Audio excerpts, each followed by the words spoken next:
अस्सलाम वालेकुम दोस्तों, आप लोग कैसे हैं? ठीक ठाक से? इंशाल्लाह ठीक ठाक से होंगे। जैसे कि आज की पहली अपडेट, दुनिया का इकलौता टेस्ट क्रिकेटर जिसे फांसी दी गई थी। जैसे कि आप लोगों को पता है कि एक देश ऐसा भी है जो कि उसने अपने टेस्ट क्रिकेटर, जो कि अच्छा टेस्ट क्रिकेटर था, उसको फांसी दे दिया गया था। जो कि ये वाकया है वेस्ट इंडीज का। वेस्ट इंडीज के एक गेंदबाज जिनका नाम था लेस्ली हिल्टन, वो दुनिया के इकलौते टेस्ट क्रिकेटर है जिन्हें फांसी दी गई थी। वो फांसी क्यों दी गई थी?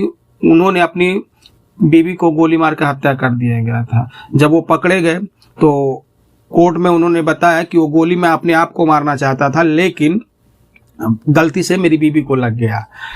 तो जब कोर्ट ने पूरी छानबीन निकाली तो जब बीवी का पोस्टमार्टम हुआ तो उनके अंदर से 7 गोलियां निकली, मतलब 7 बार फायर किया गया था।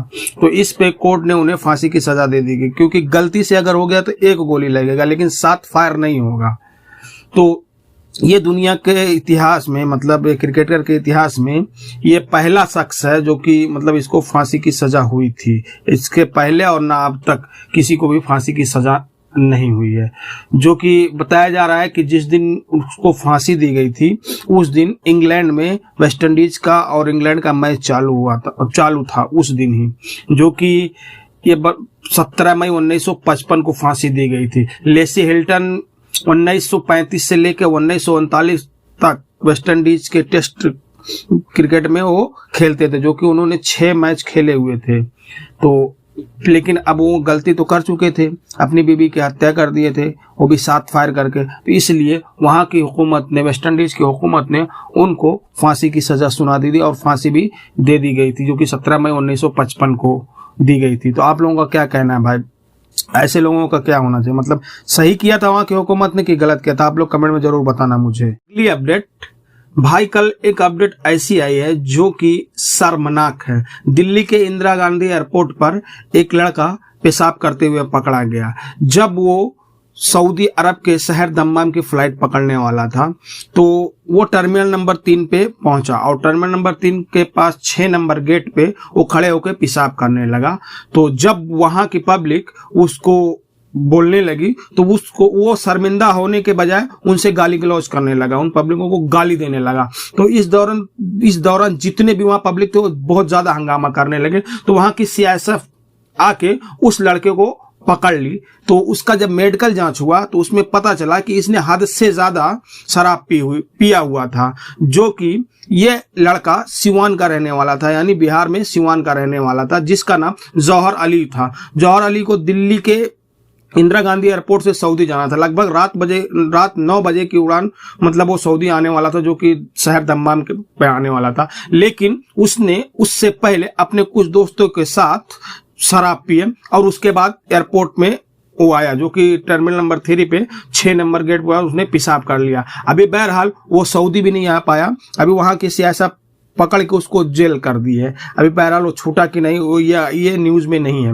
लेकिन बहरहाल अभी वो छूट गया होगा शायद अपने घर जा, लेकिन उसकी फ्लाइट मिस हो गई। तो भाई जितने भी आते हैं सऊदी अरब या कहीं भी, ऐसा क्यों करने का कि मतलब सऊदी अरब आ रहे हैं तो हमें अब यहाँ 2 साल के लिए दारू नहीं मिलेगा तो हम इतनी दारू जो वहाँ पी लें इंडिया में कि पूरा 2 साल का कोटा फुल कर लें। अरे ये भी तो देखो कि हमें फ्लाइट लेनी है यार, फ्लाइट लेनी है। हमें एयरपोर्ट में कुछ हो जाए, चलो मैं गिर जाऊं, मर जाऊं, या कुछ भी हो सकता है मेरे साथ।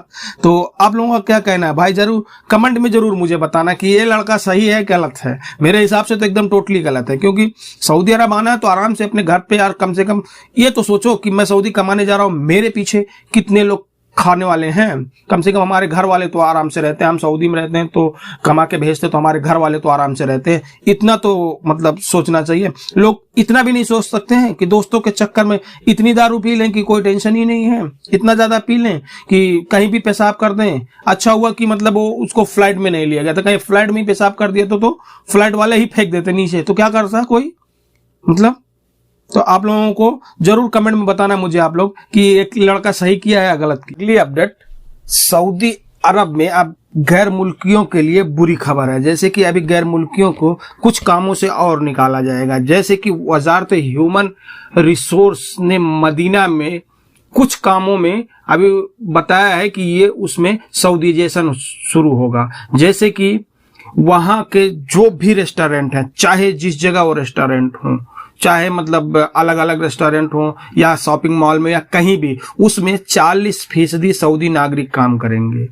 40% उसमें सऊदी नागरिक काम करेंगे, और जो उसमें गैर मुल्की कुछ रहेंगे तो उनको भी निकाल दिया जाएगा। जैसे कि अभी कॉफी की दुकान है, वो चाहे जिस जगह कॉफी की दुकान हो, स्टैंड हो या मॉल हो या मतलब कहीं भी जो कॉफी शॉप की दुकान है, उसमें 50% सऊदी ही कर्मचारी काम करेंगे। और खाने पीने के सामान बेचने वाले जो भी मदीना में खाने पीने की सामान बेचने वाली दुकानें, उसमें 50% सऊदी नागरिक को नौकरी पे रखा जाएगा।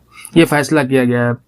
और मंत्रालय ने कहा है कि जो साफ सफाई कर्मचारी हैं या माल ढोने वाले और गोदाम के स्टोर तक सामान सजाने वाले कर्मचारी या विदेशी कर्मचारी, हालांकि इनकी संख्या कुल कर्मचारियों के 20% नहीं होगी, जबकि ये कर्मचारी सामान है, लेकिन अब वो वर्दी पहनेंगे। अब ये जितने भी कर्मचारी रहेंगे ये सब वर्दी पहनेंगे, जो कि मतलब साफ सफाई वाले हैं, जो माल ढोने वाले हैं, गोदाम से स्टोर तक सामान सजाने वाले हैं कर्मचारी, ये सब कर्मचारी मतलब इनको वर्दी पहनना होगा। मंत्रालय ने कहा मार्केटिंग और सेल्स के अलावा कैशियर के 40% सऊदी रखना होगा, जो कि मार्केटिंग होता है, कैशियर की दुकान मतलब कैश लेने वाले हैं, इन सब में 40% नौकरी मतलब सऊदियों को देना पड़ेगा। और यह फैसला 180 दिन बाद लागू होगा, यानी 6 महीने बाद। 6 × 18 180 मतलब 6 महीने बाद ये फैसला लागू कर दिया जाएगा, जो कि यह मदीना में गैर मुल्कियों के लिए सऊदी अरब में यह बुरी खबर है, क्योंकि अभी तक जो भी मदीना शहर में हम लोग भी जाके देखे हैं तो तकरीबन सब वहाँ खारजी काम करते थे, यानी गैर मुल्की ही काम करते थे। उसमें